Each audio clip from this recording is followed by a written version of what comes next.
आप देख रहे हैं उमंग न्यूज। हर खबर पर नजर हमारी, नजरिया आपका। मुंबई के आजाद मैदान में आज पैलेस्टाइन और गाजा के समर्थन में एक शांतिपूर्वक तरीके से प्रोटेस्ट का आयोजन किया गया। लगातार 2 दिन से मुंबई और ठाणे जैसे जिलों में भारी बारिश थी, जिसके चलते कई जगहों पर बाढ़ जैसी स्थिति नजर आ रही थी। उसके बावजूद आज सैकड़ों की तादाद में लोगों ने आजाद मैदान पहुंचकर इस प्रोटेस्ट में हिस्सा लिया।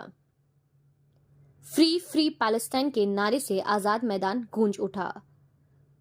इस प्रोटेस्ट में बॉलीवुड और टीवी एक्टर और एक्ट्रेसेस नजर आए।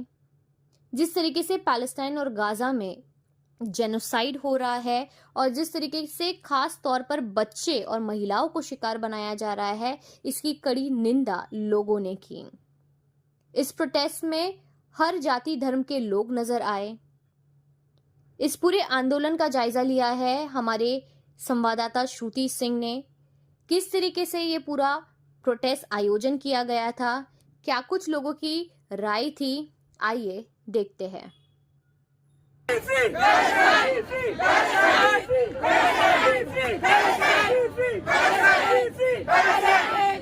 लब्बाइक लब्बाइक लब्बाइक या अल्लाह, लब्बाइक लब्बाइक लब्बाइक या अल्लाह, लब्बाइक लब्बाइक लब्बाइक या अल्लाह, लब्बाइक लब्बाइक लब्बाइक या अल्लाह, लब्बाइक लब्बाइक लब्बाइक या अल्लाह।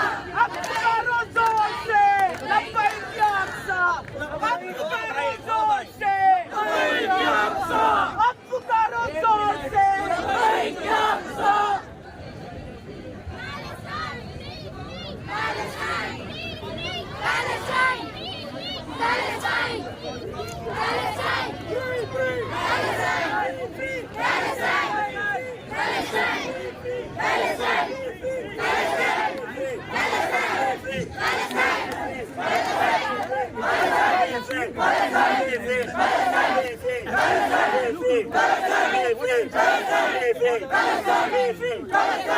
लब्बाइक लब्बाइक लब्बाइक या अल्लाह, लब्बाइक लब्बाइक लब्बाइक या अल्लाह, लब्बाइक लब्बाइक लब्बाइक या अल्लाह, लब्बाइक लब्बाइक लब्बाइक या अल्लाह।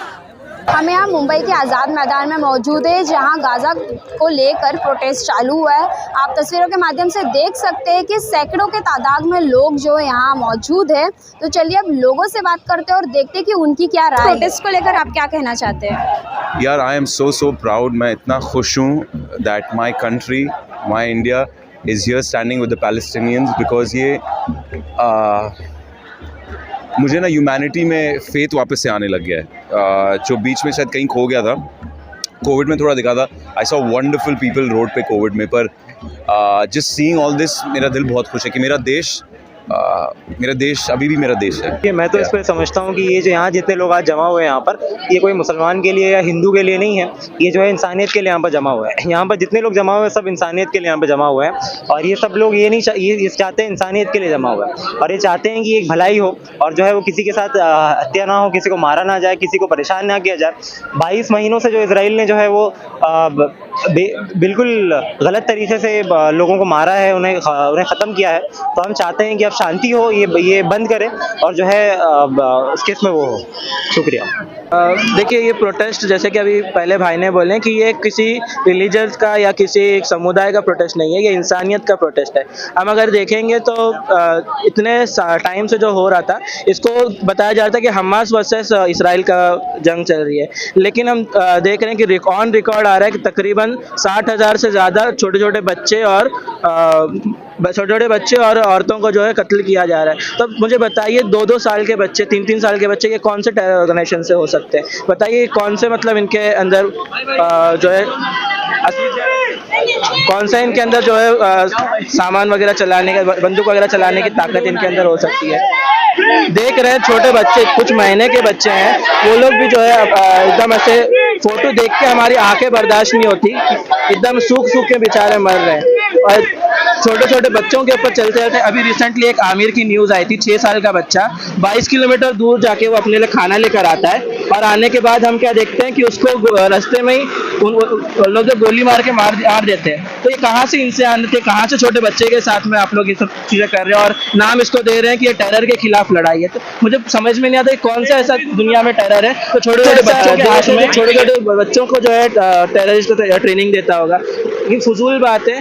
जो लोग अब तक इसराइल के खिलाफ सपोर्ट में खड़े थे वो लोगों की भी आग धीरे धीरे खुल रही है और सब आप देख रहे हैं इसराइल जो सबके सामने बेनकाब हो रहा है कि कितना गिरी हुई सरकार है, यहाँ के कितने गिरे हुए लोग हैं। वहाँ पे उनका एक रिलीजियस कानून है कि जिसके अंदर बच्चों को, जानवरों को, औरतों को मार देना उनके लिए जो है कोई बड़ी बात नहीं है। उनको अगर डर हो कि ये बड़ा हो के हमारा दुश्मन बन सकता है तो मार दो। तो उस चीज़ के ऊपर आज भी बिलीव करते, सर्वे हुआ उसके अंदर 60% से ज़्यादा वहाँ की पॉपुलेशन इस चीज़ पे बिलीव करती है कि छोटे बच्चों को इस तरीके से मारा जा सकता है क्योंकि फ्यूचर में अंदेशा है कि ये बड़े होकर टेररिस्ट बनेंगे। इतनी गिरी हुई माइंडसेट वाला एक स्टेट है तो हम किस तरीके से बोल सकते हैं कि ये टेरर और एक स्टेट के बीच में लड़ाई है। और उस इंसान को हम टेरर किस तरीके से बोल सकते हैं जो पहले से वहाँ पर ऑक्यूपाई थे, पहले से उनकी स्टेट थी, वहां पर किसी और को बसाया गया, अब वो दूसरे आके बोल रहे हैं कि आप टेरर हो।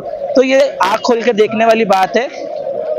कोई ढकी चुकी बात नहीं है कि कंफ्यूजन है, लोग समझ नहीं रहे। अल्हम्दुलिल्लाह अच्छी तरीके से पब्लिक को समझ में आ रहा है। हम चाहेंगे कि ज़्यादा से ज़्यादा लोगों के पास ये मैसेज जाए और ज़्यादा से ज़्यादा लोग जो है फ़लस्तीन के सपोर्ट में, गाज़ा के सपोर्ट में निकले और ये जो बच्चों के ऊपर अत्याचार हो रहा है इसके खिलाफ आवाज़ उठाएं। बारिश तो कुछ भी नहीं है। आपने देखा होगा कि किस तरीके से बच्चों को मारा जा रहा है। तो उनकी कुर्बानियों के लिए हम बारिश तो क्या, हम सैलाब में भी निकलने के लिए तैयार हैं। अगर मैं कहूँ कि अगर सैलाब भी यहाँ आ जाए ना तो मैं तो नहीं हिलूंगी, बाकी लोगों का नहीं पता, क्योंकि किस तरीके से उनको किस तरीके से मारा जा रहा है, किस तरीके से उनको एक रोटी के लिए तरसाया जा रहा है। अगर कोई भी देखे तो उनकी आंखों में आंसू आ जाए। तो उन जालिम लोगों को ज़रा भी रहम नहीं आता उन बच्चों के ऊपर जुल्म करके। और हम अगर फ़लस्तीन के बच्चों के लिए कुछ नहीं कर सकते तो हमको कम से कम इजरायली प्रोडक्ट जो है उनको बाइकआउट करना है। हमको उनके प्रोडक्ट को यूज़ करना एकदम सिरे से बंद कर दीजिए, वो खुद ही लाइन पे आ जाएंगे। और ऐसे प्रोटेस्ट में ज़रूर से ज़रूर शामिल होजिए। और फ़लस्तीन को एक तरीके से एक मैसेज है कि फ़लस्तीन अकेला नहीं है, हम सब फ़लस्तीन के साथ है। आज़ाद मैदान में कोई हिंदू, कोई मुस्लिम, कोई सिख, कोई कुछ नहीं है, सब एक मुट्ठी की तरह है जो फ़लस्तीन के साथ है। फ़लस्तीन जिंदाबाद। प्रोटेस्ट के संबंध में आप क्या बोलना चाहते हो? इस प्रोटेस्ट के संबंध में सबसे पहले तो मैं ये बोलना चाहता हूँ कि आप सोच रहे थे कि प्रोटेस्ट नहीं होगा, आप चाहते थे कि प्रोटेस्ट ना हो रहा है ना प्रोटेस्ट, देख रहे हैं ना आप। आपको इस बात पे शर्म आना चाहिए कि आप इनकार कर रहे थे कि प्रोटेस्ट ना हो। आप लोगों का पेट्रियोटिज्म जज कर रहे थे। आप बताएंगे कौन पेट्रियोटिक है कौन नहीं है। आप इस बुनियाद पे जज करेंगे कि अगर आप हक की बात करना चाहते हैं तो आप पेट्रियोटिक नहीं है, कम पेट्रियोटिक हो जाते हैं आप इस बुनियाद से। आपको इस बात पे शर्म आना चाहिए। आज जिस जज ने, जो न्यायाधीश बनते हैं आप, जज बनते हैं आप, फैसला देने वाले, लेकिन उसके बाद भी आप आज घर में बैठ के देख रहे होंगे हो रहा है ना प्रोटेस्ट। ये सैलाब देख के आपको तकलीफ हो रही है कि नहीं हो रही है, ये आप देखिए। उसके बाद मैं कहना चाहूँगा भारत सरकार से कि आप जो एब्सटेन करने की अपनी पॉलिसी है उसको ख़त्म कीजिए, बहुत हो गया। इंडिया आज़ादी से पहले भी और आज़ादी के बाद से भी हमेशा से पैलेस्टाइन का सपोर्टर रहा है, लेकिन आप बार बार जो एब्सटेन कर रहे हैं उसको आप बंद कीजिए। आपका काम है कि सपोर्ट करना, और आप बार बार एब्सटेन नहीं कर सकते, बार बार अपनी पतली गली से निकल नहीं सकते। आपका काम यह है कि आप आज भी इजराइल के अगेंस्ट में बात करें और हक के साथ बात करें, फ़लस्तीन के सपोर्ट में बात करें। और उसके बाद इंटरनेशनल ग्राउंड्स पे मैं ये बोलना चाहूँगा इजिप्ट की गवर्नमेंट को कि आपको भी शर्म आना चाहिए। यूएन का आप मीटिंग रखते हैं, यूएन की आप प्रेस कॉन्फ्रेंस रखते हैं, उसमें कहते हैं कि आपको अभी पॉलिटिकल सॉल्यूशन चाहिए। उसके लिए पॉलिटिकल ग्राउंड्स पे आप एंट्री देंगे ट्रूप्स को अंदर एंट्री करने के लिए और हेल्प को अंदर एंट्री करने के लिए। सीरिया में क्या आपने पॉलिटिकल ग्राउंड देखा था जो आपने अमेरिका को, ईरान को, तुर्की को सबको घुसा लिया था? आपका काम नहीं है ये पॉलिटिकल ग्राउंड देखना, आप ह्यूमैनिटेरियन ग्राउंड पे बात कीजिए। आपका काम है ह्यूमैनिटेरियन ग्राउंड पे बात करना। जब 4 लोग एक शख्स को मिलके मार रहे हो चाकू से, तो आपका काम नहीं है कि आप बोले कि मैं पॉलिटिक्स में बड़ा नेता हूं कि छोटा नेता बनता हूं। आपका काम यह है कि जहाँ पे उसको डिफेंड करना, जाकर आप उसको डिफेंड करेंगे। और जितने भी अरब ममालिक हैं, 53 कंट्रीज है, क्या आपको इस बात पे तकलीफ नहीं होती कि आपको सब लोग जो है निठल्ला समझते हैं, नाकाम समझते हैं, निकम्मा समझते हैं? आपका काम है कि आप परफेक्टली उसको अपील करें। अंकल जो से, अंकल डोनाल्ड से आप डरिए मत। अंकल ट्रम्प से, लेकिन आप लोग को शर्म आना चाहिए। अब उनको अपना माई बाप बना के बैठ गए हैं। आपका काम है हक के तरफ बात करना, हक के सपोर्ट में बात करना, और सारे ट्रूप्स जैसे पहले सीरिया में एंट्री किए थे, आपका काम है यहाँ पे एंटर करना और लोगों को फसाद से बचाना, इसराइल के जुल्म से, इसराइल जो टेररिस्ट स्टेट है उसके टेररिज्म से बचाना। तो आप लोग अपने होश के नाखून ले लीजिए, अभी भी देर नहीं हुए। इंडियन मुस्लिम की जो ऑर्गेनाइजेशंस है, इंडियन मुस्लिम कम्युनिटी जो है वो ये चाहती है कि आप अपने हक को अदा करें, फर्ज किफाया आप अदा कीजिए। आपका काम नहीं है कि आप वहाँ पे खामोशी से बैठे रहें और इंतजार करें कि अंकल ट्रम्प हमको मौका कब हमारे सर पे हाथ फेरेंगे। शर्म आना चाहिए आपको। देखिए, पहली बात तो इजराइल का जो मसला है, फ़लस्तीन के ऊपर जो कब्जा किया गया है वो 72 साल से चल रहा है। आप भी जानते हैं कि हिंदुस्तान के अंदर हिंदुस्तानियों को किस तरीके से अंग्रेज ने कब्जा किया था, उसके बाद हमको आज़ादी मिली। मगर आपको पता है कि आप अगर फ़लस्तीन की बात करेंगे तो फ़लस्तीन में जिस तरीके से जेनोसाइड हो रहा है, लोगों की हत्याएं हो रही हैं और बच्चों को मार दिया जा रहा है, आए दिन किसी ना किसी की जान चली जाती है, तो उसको लेके एक ह्यूमैनिटी ग्राउंड पे, इंसानियत के नाते ये प्रोटेस्ट हो रहा है। और पहली बात तो इसको धर्म से जोड़ा जा रहा था, इसके लिए इसके अंदर जो हाई कोर्ट तक जाने की जो नौबत आ गई परमिशन लेने की, उसका मसला ये था कि पहले इसको लोग धर्म से जोड़े थे। मैं आपको बता दूं, इसमें कोई भी धर्म से लेना देना कुछ नहीं है। यहाँ पे जो लोग इसके लिए प्रोटेस्ट कर रहे हैं वो इंसानियत के लिए कर रहे हैं, जो जेनोसाइड हो रहा है ह्यूमैनिटी ग्राउंड पे कर रहे हैं। ऐसा नहीं है कि आप मुसलमान है तो ही आप इसके लिए प्रोटेस्ट करते हैं। आप कोई भी कम्युनिटी को प्रैक्टिस, कोई भी कम्युनिटी से हो, कोई भी रिलीजियस प्रैक्टिस करते हो, मगर हिंदुस्तान के अंदर जो भी इंसानियत को मानने वाले लोग हैं वो इस चीज का कंडेम कर रहे हैं और इसीलिए ये प्रोटेस्ट हो रहा है। और वर्ल्ड के अंदर जिसने भी इंसानियत के लिए आवाज उठाई है तो उन्होंने फ़लस्तीन का समर्थन किया है। गाज़ा के लोगों को सिर्फ ये बताना चाहते हैं कि हम उनके साथ खड़े हैं। हम ज़्यादा कुछ नहीं कर सकते, बट हम यहाँ पे असेंबल होकर उनको बताना चाहते हैं आप अकेले नहीं हैं, हम आपके साथ हैं। यहाँ पर आप जिसको भी देखोगे वो सिर्फ ह्यूमैनिटी के लिए आया है और हम भी ह्यूमैनिटी के लिए ही आए हैं। मतलब पैलेस्टाइन बहुत दिनों से, बहुत चीज़ों से, बहुत सालों से इवन जेनोसाइड ही झेल रहा है, लेकिन कोई इसके खिलाफ आवाज़ नहीं उठा पा रहा है just because of some political issue में भी, बट दैट इज़ रॉन्ग। हमको यहाँ पे एज अ इंसान बन के आना चाहिए। अगर वहाँ उनके बच्चों की जगह हमारे घर के किसी कोई बच्चा होता, कोई भूख से मरता, तो हम लोग तो नहीं देखते। तो being a human we have to hear and everyone is coming just as a human.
Occupation no more.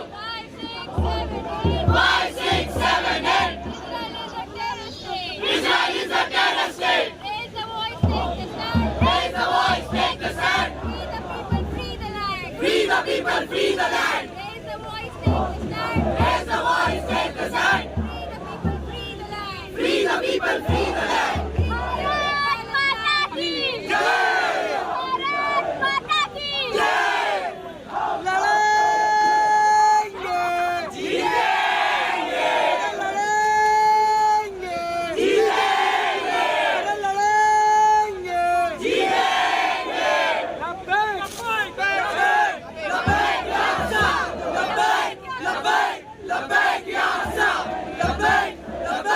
Labbaik ya Sa,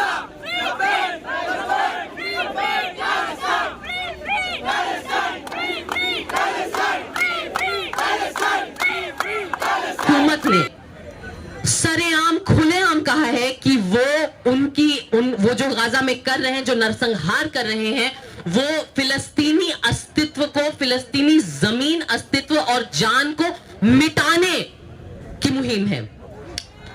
जो 7 अक्टूबर को हुआ, जिसमें 1200 इजराइल के नागरिक मारे गए, इसमें कोई शक नहीं है कि किसी भी दुनिया में किसी भी जगह पे किसी नागरिक की जान जाए तो ये दुख की बात है। लेकिन ऐसा प्रिटेंड करना और ऐसा दिखाना कि इतिहास की शुरुआत 7 अक्टूबर 2023 से हुई थी, ये झूठ है। ये झूठ है और ये मक्कारी है, क्योंकि फिलिस्तीन के साथ जो हुआ है उसकी शुरुआत 2023 में नहीं, 1948 में हुई थी। अगर आपको उन 1200 इजरायली जानों की बात करनी है तो आपको उन हजारों फिलिस्तीनी जानों की बात करनी होगी जो 1948 से मर रहे हैं।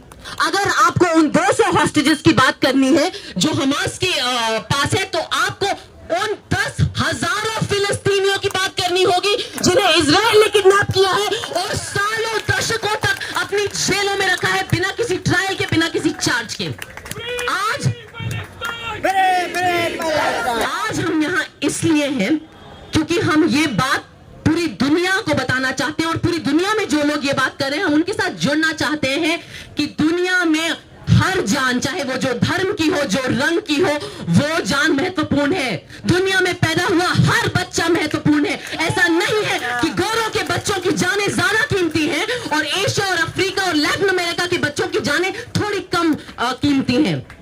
ऐसा नहीं है कि जब यूक्रेन में गोरों के बच्चे मरेंगे तो हम आवाज उठाएंगे, लेकिन जब फिलिस्तीन में एशिया के बच्चे मरेंगे तब हम चुप रहेंगे।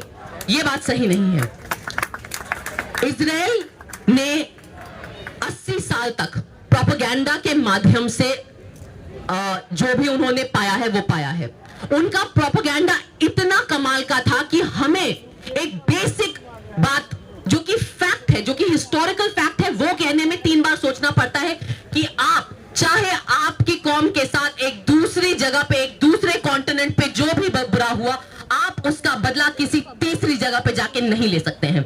यहाँ पे मौजूद हर इंसान मानता है कि यहूदियों का जो नरसंहार हुआ था 1930 और 40 में, जो जर्मन नाज़ियों द्वारा हुआ था, वो एक बहुत बुरी चीज थी। लेकिन एक और बात है, यहूदियों के ऊपर जो प्रताड़ना हुई, जो जुल्म हुए, सबसे ज्यादा जो जुल्म हुए वो यूरोप में क्रिश्चियन हुकूमतों के व्हाइट पीपल द्वारा हुए। तो उसकी जो सजा है वो एशिया के फिलिस्तीनी जो एक ब्राउन एशियन पॉपुलेशन क्यों दे। बहुत सिंपल और बेसिक बात है। अब मुझे पता है कि ये लाइन जो है इसको बहुत ज्यादा हेडलाइनों में कंट्रोवर्शियल तरीके से निकालने की कोशिश करी है, लेकिन ऐतिहासिक फैक्ट को बोलना किसी धर्म के खिलाफ नहीं है। अगर आप फिलिस्तीन का इतिहास देखें तो उस जगह पे यहूदी, मुसलमान और क्रिश्चियन पॉपुलेशन सदियों से रहे हैं और वो बहुत अमन चैन से रहे हैं। ये जो लड़ाई है ये एक यूरोपियन हिस्ट्री का कलंक है जो वो एक एशिया के देश पे ब्राउन लोगों के ऊपर आके धोने की कोशिश कर रहे हैं। ये बात करना एंटीसेमेटिक नहीं है, ये बात एक फैक्ट है।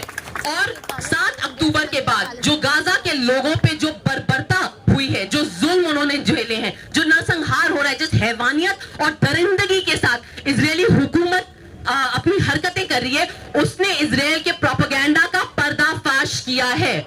वो जूइश हॉलोकास्ट और यहूदियों का हिस्टोरिकल ट्रॉमा इस्तेमाल कर रहे हैं अपने जुल्म के लिए।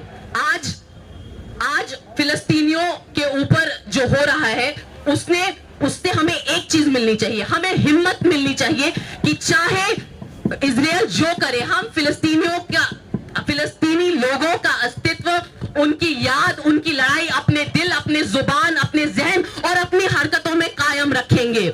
पूरी दुनिया में जो हुकूमतें हैं वो कोशिश कर रही हैं कि फिलिस्तीनियों के साथ लोग ना जुड़े, लेकिन फिर भी आम नागरिक पूरी दुनिया भर में कोशिश कर रहा है और फिलिस्तीनियों के साथ खड़ा है। मैं आज यहाँ से सिर्फ ये अपील करना चाहती हूँ कि ये जो हमारी मुहिम है ये यहाँ खत्म नहीं होती है। हम सबको वापस जाना है, रोज टेक्नोलॉजी के माध्यम से, सोशल मीडिया के माध्यम से, अपने फोन के माध्यम से, ट्रेनों में, बसों में फिलिस्तीन की कहानी जिंदा रखनी है।